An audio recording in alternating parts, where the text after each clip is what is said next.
Shalom. First and foremost, I want to give all praises, honor, and glory to Yahweh, Bahasham, Yahweh Shai, Bahasham, Recha Kodesh. Double honors to the elders and the apostles of Great Millstone, and peace and blessings to the elect. And today we're going to go into the book of Nehemiah, the 5th chapter. And just recapping at this point, we dealt with in the 4th chapter the continuing of the building, right? And how everybody was joined together and focused on completing the wall, okay, around Jerusalem. And as I mentioned, even though as we're reading it as verse by verse, in actuality this is taken, you don't build a wall that size overnight, right? So it definitely took some time. So now we're in Nehemiah, the 5th chapter, and this chapter mainly addresses, some of the unrighteous dealings that were going on among the people at this time, okay, in which the Lord put the spirit on Nehemiah to deal with, okay, and primarily this was dealing with usury or interest, which you're not supposed to do, at least against your fellow Israelites. So this is the book of Nehemiah chapter 5 verse 1. And there was a great cry of the people and of their wives against their brethren the Jews. So in the midst of this time period, as the work is going on, there started to arise this dispute, right? This complaining, this great cry of Israelites against other Israelites. Verse 2, for there were that said, we, our sons, and our daughters are many. Therefore we take up corn for them, that we may eat and live. And basically what they were their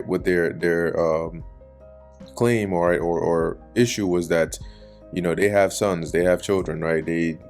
And these are more so the Israelites that weren't nobility, so to speak, right? And what they were complaining about is the lack of food, right? They needed more food to feed their family, and so on and so forth. And as we keep on reading, we'll get more context, right?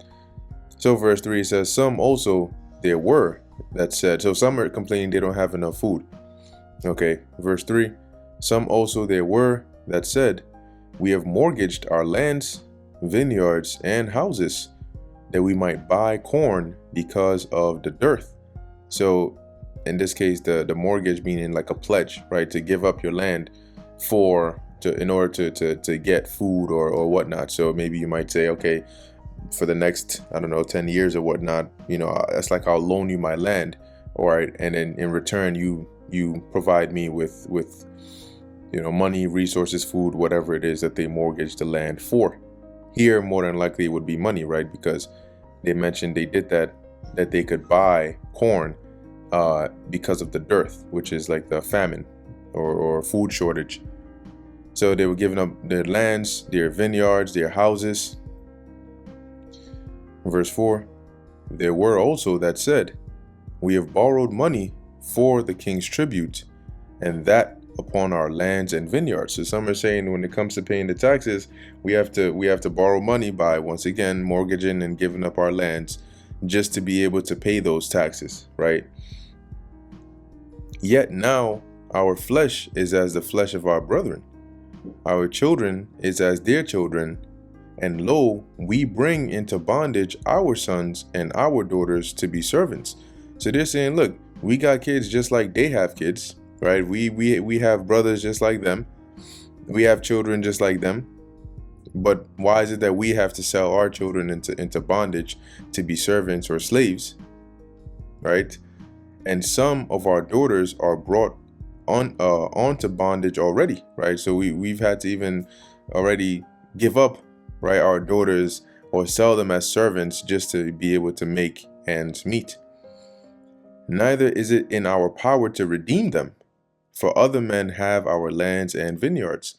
So they don't have the money or the capability to go and buy back their children that they had to sell into slavery or servitude because of them needing resources or money or whatever it is, right? So having already mortgaged their lands, their vineyards, they had nothing left. That's why they had to resort to these measures here. So they're complaining now about this, because this wasn't that they were doing this amongst the heathen. This was to other Israelites that they were selling their children as servants to, in order to make some money, and and mortgaging their lands to other Israelites. Verse 6, and I was very angry when I heard their cry and these words.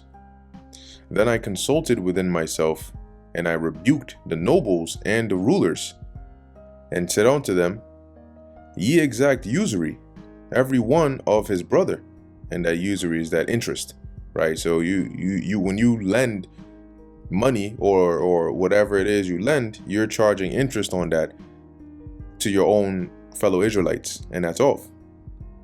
It says here, and I set a great assembly against them. Now I think there should be a precept here in the law that's against that, right? Exodus 22 and 25. If thou lend money to any of my people that is poor by thee, thou shalt not be unto him as a usurer, neither shalt thou lay upon him usury. Leviticus 25 and 36. Take thou no usury of him or increase, but fear thy God, that thy brother may live with thee. So in the law, you're not supposed to be doing that, but here we were, and Israelites were doing that. So this is what Nehemiah is having to address here. And I set a great assembly against them. So he basically called an assembly, a council, to deal with this matter, that the nobles and the rulers, those that were higher up and better off, were lending with usury. Verse 8, and I said unto them, We, after our ability, have redeemed our brethren the Jews, which were sold unto the heathen. And will ye even sell your brethren? Right, so here we are, redeeming those that were already captive under the heathen, being that we were taken captive over there, and you're already here, like it says, selling your brethren, right? Meanwhile, we're trying to redeem each other from the heathen, just so they can come here and be sold again by you. And will ye even sell your brethren, or shall they be sold on to us? Then held they their peace, and found nothing to answer. Yeah, because they knew what they were doing wasn't right. Verse 9. Also I said, It is not good that ye do. So what you're doing is not good. Ought ye not to walk in the fear of our God, because of the reproach of the heathen, our enemies? Right, so with the enemies already reproaching us, right, aren't you supposed to, live with the fear of God? Verse 10, I likewise, and my brethren, and my servants, might exact of them money and corn.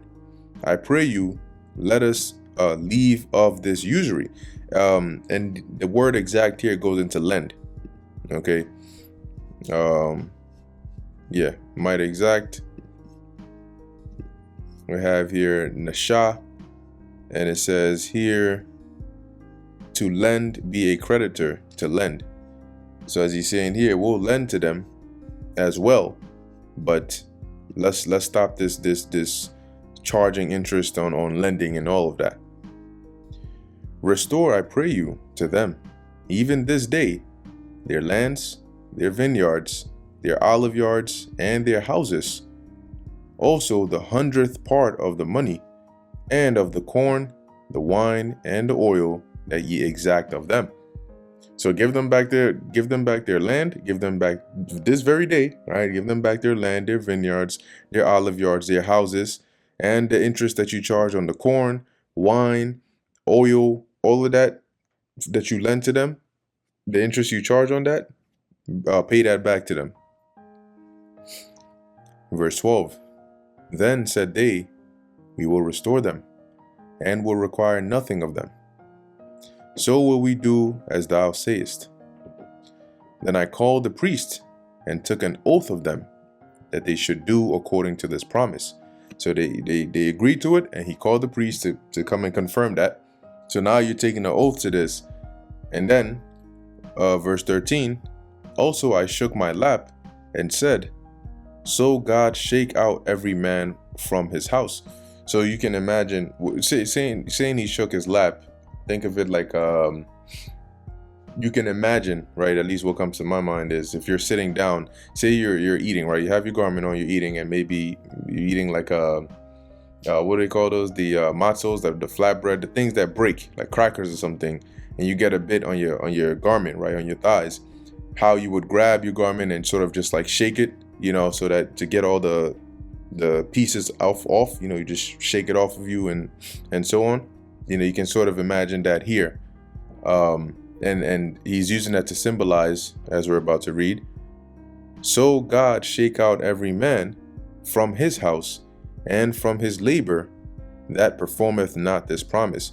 So you just took an oath, right? And you just promised to do this. If you don't do this, the same way I just shook, my lap here, this is how the Lord is going to basically empty you and take away your house and your labor, meaning the things that the things you possess, basically, right? For not keeping this promise. Even thus be he shaken out and emptied. And all the congregation said, Amen, which means so let it be, and praised the Lord Yahweh. And the people did according to this promise. Verse 14, more, and now this is an example, because at this point in Israel's history, the dominant power, right, are the Persians. Artaxerxes, the king at this time, he was a Persian, right?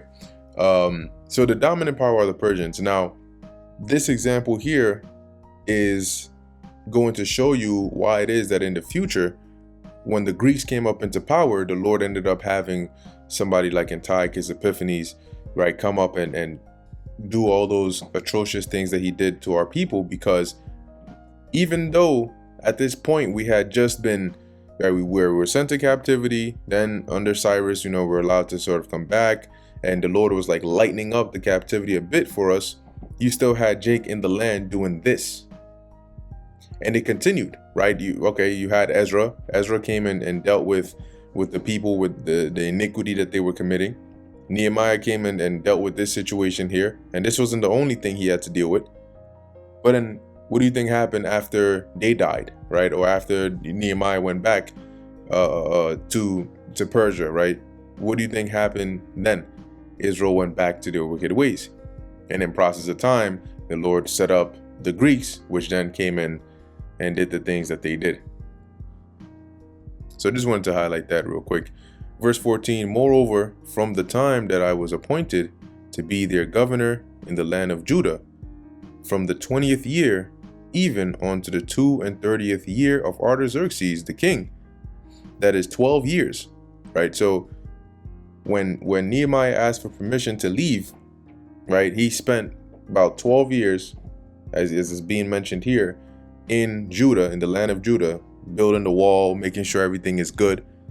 Okay, and as he says here, so he likely had that permission, right, to be appointed governor in order to see to it that everything could be taken care of. And that's why you'll see that he mentions oftentimes himself, his brethren, his servants, the men that were with him, because Nehemiah wasn't just like a average Joe. He was a man of authority.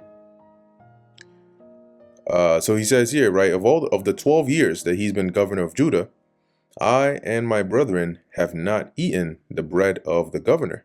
And the bread of the governor is likened unto a portion, right, that is allotted for the governor or the ruler. So just like when you had a king, he would get the best of this and he would get the best of that, and you would make servants out of you, and you would have to provide him with certain portions and rations and so on. Something similar for the governor. But Nehemiah is saying here that he and his brethren have not done that, right? They haven't required that of the people. But the former governors that had been before me were chargeable unto the people, and had taken of them bread and wine, beside 40 shekels of silver. Yea, even their servants bear rule over the people. So he's saying the previous governors, they didn't give it them, right? Even if the people were in a low state or whatever the case is, they still required the amount that was due to the governor for his his preservation, right? So the bread, the wine, the shekels of silver, all of those things, they still took them, to the extent that even the servants of the governor, as it says, bear rule over the people, were in that position of almost like taking advantage of the people. But so did not I, because of the fear of God. So Nehemiah, he of course had that compassion, but also the fear of the Lord, to know that, look, the condition that our people are in already is bad enough as it is. Why would I then add on to it, just because I have the authority to? Verse 16, yea, also I continued in the work of this wall, neither bought we any land, and all my servants were gathered thither unto the work. Moreover, there were at my table 150 of the Jews and rulers. So in addition to this, right, at his table, meaning those that he fed, those that he took care of, there were 150 of the Jews, right, and rulers, beside those that came onto us from among the heathen that are round about us. So not even counting those that would come from the nations about, to Jerusalem here, which then Nehemiah would then take care of them as well. Now that which was prepared for me daily, so the daily portion, was 1 ox and 6 choice sheep. Also fowls were prepared for me, and once in 10 days store of all sorts of wine. So every 10 days then they would get this nice set of wine, right? Yet for all this required not I the bread of the governor, because the bondage was heavy upon this people. So even having to feed all these people, even with this sizable ration here, he didn't require, it wasn't coming from the people, right? He wasn't charging the people, to requiring them to provide that to him, or to provide the money to him that he would use for that, because as he says, they were already suffering enough. Verse 19, think upon me, my God, for good, according to all that I have done for this people. So as Nehemiah is mentioning here, like, Lord, don't miss this part, right? Bear witness to this, right? See what I'm doing for them. Like I could be doing X, Y, and Z, but seeing the state that they're in, it wouldn't be right of me to do such a thing. But just keep it in your mind, right? That if all else fails, at least I've done this for your people. And that brings us to the end of Nehemiah, the 5th chapter. Lord willing, this is edifying to the elect. In closing, I want to give all praises, honor, and glory to Yahweh, Bahasham, Yahweh Shai, Bahasham, Raka Kodash. And until next time, Shalom.